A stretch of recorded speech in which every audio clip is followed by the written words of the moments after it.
మహాగణాధిపతయే నమః. ఓం గురుభ్యో నమః. ఓం శ్రీమాత్రే నమః. పరమేశ్వర స్వరూపమైనటువంటి జ్యోతిష, వాస్తు మరియు ఇతర అనేకమైనటువంటి శాస్త్రములను మనకు అందించినటువంటి మహర్షులకి నమస్కారం. హయగ్రీవ హయగ్రీవ హయగ్రీవేతి యో వదేత్ తస్య నిస్సరతే వాణి జహ్నుకన్యా ప్రవాహవత్. అరుణాం కరుణాతరంగితాక్షీం ధృతపాశాంకుశపుష్పబాణచాపాం అనిమాదిభిరావృతాం మయూకైః అహమిత్యేవ విభావయే భవానీం. శ్రీమాత్రే నమః. ఓం పితృదేవతాభ్యో నమః. మనం ఈరోజు చెప్పుకోబోయేటువంటి టాపిక్ ఏమిటి అంటే 12 లగ్నాల వారు ఏ విషయాల పట్ల జాగ్రత్త వహించాలి, ఏ ఉపాసన చేసుకోవాలి, ఏ విషయాల వల్ల వీళ్ళకి కలిసి వచ్చే ఆస్కారం అధికంగా ఉంది అనే విషయాలు మనం ఇప్పుడు తెలుసుకుందాం. ఒకవేళ లగ్నం తెలియలేదు మీకు, రాశి చూసుకోవచ్చు. అంటే మేషరాశి, మాది మేషరాశిలో అశ్విని, భరణి, కృత్తిక, ఒకటో పాదం కూడా ఇదే వర్తిస్తుంది అంటే ఇదే వర్తిస్తుంది. అయితే ఫస్ట్ ప్రిఫరెన్స్ లగ్నానికి ఇవ్వండి, సెకండ్ ప్రిఫరెన్స్ రాశికి ఇవ్వండి లగ్నం తెలియని పక్షంలో. బికాజ్ ఆఫ్ మనిషి యొక్క మనస్సు కాబట్టి సెకండ్ ప్రిఫరెన్స్ దానికి ఇవ్వచ్చు, అందులో ఎటువంటి దోషం లేదు. అయితే దీనికి సంబంధించినటువంటిది ఇది మీరు పలానా లగ్నంలో లేదా రాశిలో పుట్టినందుకు ఇవి చెప్తున్నా. బట్ మీ పర్సనల్ చార్ట్ బట్టి కొన్ని కండిషన్స్ ఉంటాయి, అది నేను మీకు వీడియో ఆఖరిలో చెప్తాను. వీడియో ఆఖరి వరకు చూసినట్లయితే మీకు పరిపూర్ణంగా తెలుస్తుంది. ఇప్పుడు ఒక్కొక్క లగ్నం గురించి మనం తెలుసుకుందాం. మేష లగ్నంలో జన్మించారు మీరు లేదా రాశిలో జన్మించారు అనుకుందాం.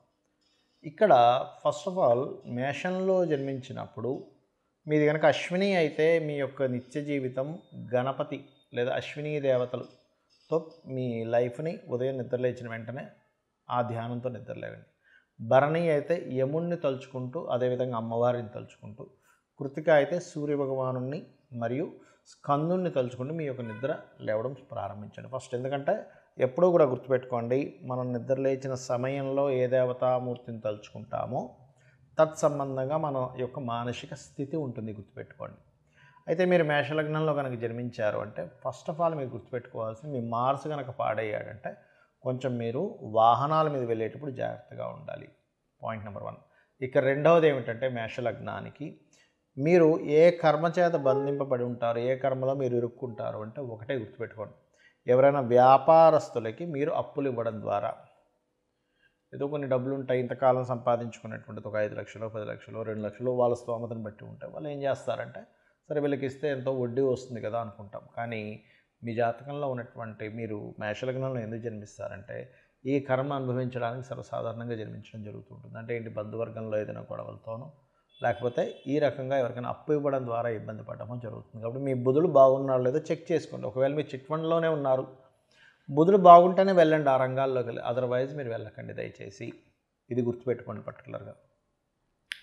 అలాగే మరొకటి ఏమిటంటే ఇక్కడ పార్ట్నర్స్ అంటే లైఫ్ పార్ట్నర్తో ఫైనాన్షియల్ యోగము మరియు మెడికల్ రిలేటెడ్ మూలంగా మీకు ధనయోగాలు, ఎనీ ఆరోగ్య సూత్ర సంబంధించినటువంటి విషయాలు, మీకు సన్ బాగున్నాడు, ఆరోగ్య మూలంగానే మీకు ధనయోగాలు వస్తున్నట్టుగా అనిపిస్తే దాంట్లోనే మీరు బాగా వెళ్ళండి. ఎందుకంటే మీ జన్మజాతకంలో సూర్య భగవానుడు యొక్క పాత్ర చాలా ఎక్కువగా ఉంటుంది. అంటే సూర్య నమస్కారాలు చేసుకోవడము, సూర్యుడిని ఆరాధించడము మీకు పరిపూర్ణంగా అంటే మీ పాస్ట్ లైఫ్లో ఉన్నటువంటి కర్మని పూర్తిగా తొలగించేటువంటి కారకత్వం సూర్య భగవానుడికి వస్తుంది. ఇది గుర్తుపెట్టుకోండి.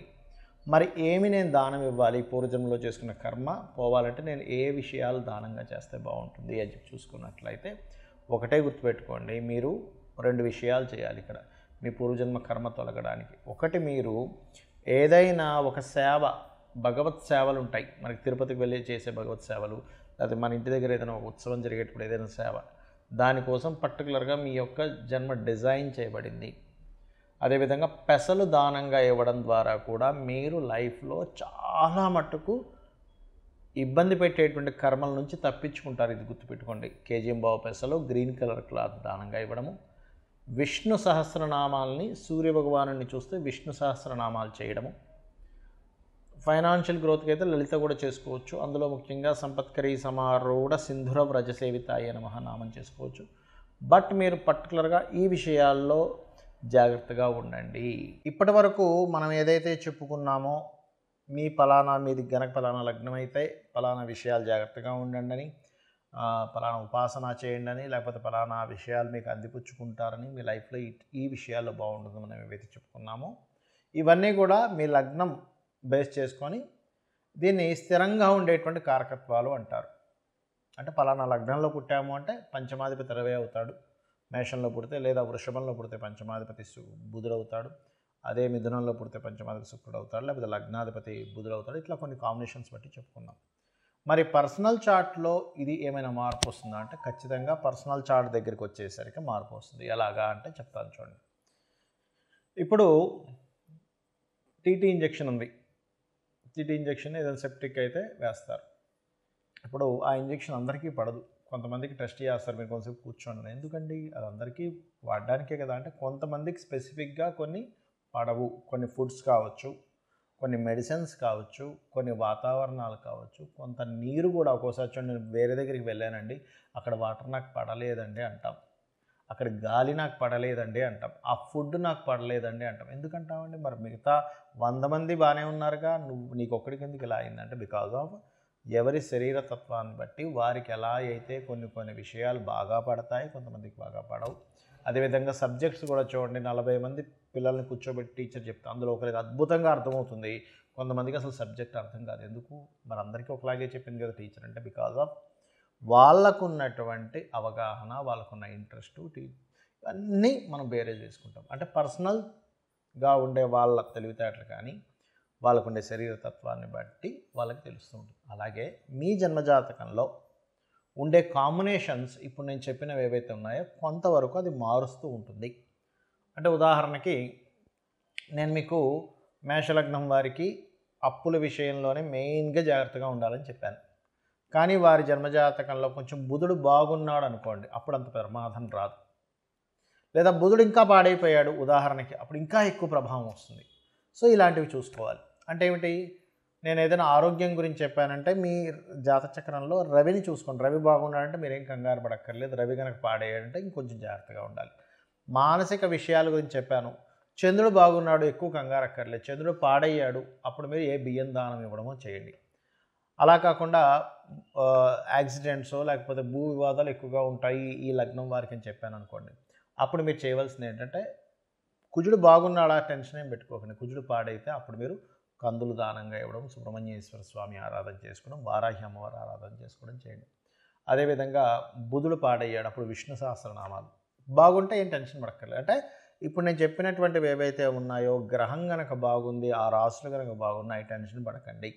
ఆ రాసులు బాగోలేవండి, ఆ గ్రహం పాడైంది, మరింత ఎక్కువ జాగ్రత్త తీసుకోండి అని నేను మీకు ఒక క్లారిటీ ఇస్తున్నాను. అదేవిధంగా గురువు అయితే శనగల దానంగా ఇవ్వడం, గురువులు అంటే ఏదైనా బంగారానికి సంబంధించినటువంటి టీచింగ్ లైన్స్ సంబంధించిన విషయాల్లో కొంత జాగ్రత్తగా ఉండాలి. శుక్రుడైతే వివాహ సంబంధించిన విషయాల్లోని, శని భగవానుడైతే మీరు చేసే జాబ్ రిలేటెడ్ సంబంధించిన విషయాల్లోని, హెల్త్ విషయాల్లోని, రాహు అయితే విదేశాలకు వెళ్ళి అక్కడ ఉండేటువంటి విషయాల్లోని, కేతు అయితే కొంత ఆధ్యాత్మికత లేదా కొంత వైరాగ్య సంబంధించిన కొంతమందికి వస్తుంటుంది. అది పర్టికులర్గా ఏంటంటే కొన్నిసార్లు అయ్యో ఇటువంటి వైరాగ్యం ఈ సమయంలో రావడం ఏమిటి అనుకుంటూ ఉంటాం. ఏది మన మహాభారతంలో ఆ యొక్క యుద్ధం జరిగే సమయంలో అర్జునుడికి వచ్చినట్టు, అంటే ధర్మాన్ని వీడి ఒక రకమైన వైరాగ్యం. అప్పుడు కృష్ణుడు లాంటి వాడు మనకు కావాలి. ఆ శ్రీకృష్ణ పరమాత్మ యొక్క భగవద్గీత ఎవరైతే వింటారో ఈ వైరాగ్యం కూడా తగ్గుతుంది. సో నేను చెప్పినటువంటివి పర్సనల్ చార్ట్లోకి వచ్చినప్పుడు కొంత మార్పు వస్తుంది అనేటువంటి విషయాన్ని మీరు అర్థం చేసుకుంటూ నేను చెప్పినటువంటి పరిహారాలు మీరు చేసుకొని ఆ పితృదేవతల అనుగ్రహం కూడా పొంది లలితాంబిక అమ్మవారి యొక్క అనుగ్రహం కూడా పొందాలని మనస్ఫూర్తిగా కోరుకుంటూ మీ యొక్క జీవితాలు మరింత ఉజ్వలంగా మరింత సక్సెస్ఫుల్గా సాగాలని మనస్ఫూర్తిగా కోరుకుంటూ శ్రీమాత్రే నమః.